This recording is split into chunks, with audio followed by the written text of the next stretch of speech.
Hi everyone, welcome to my channel. In this tutorial, I'm gonna guide you how you can put Instagram link to your Twitter account. For that, you just need to open your Instagram first. Then, once you open your Instagram, here on the bottom, you can see the profile icon. Just tap on the profile icon. Then, once your profile page has been opened, you can just see the option here on the top, share profile. Just tap on it. Choose on the copy link option, just tap on it, then your link of Instagram account will be copied. Just go back, open the X app. Here on the top left corner you can see the profile icon, just tap on it and tap on the profile option. Then tap on edit profile on the top you can see.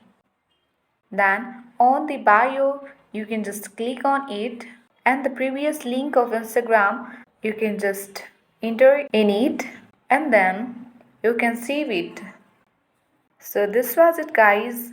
After you save it, your Instagram link has already been linked into the X account. So this was it guys. If you find this video useful, then don't forget to give a thumbs up. If you are new to my channel, then don't forget to subscribe it for more tutorial videos. Thank you.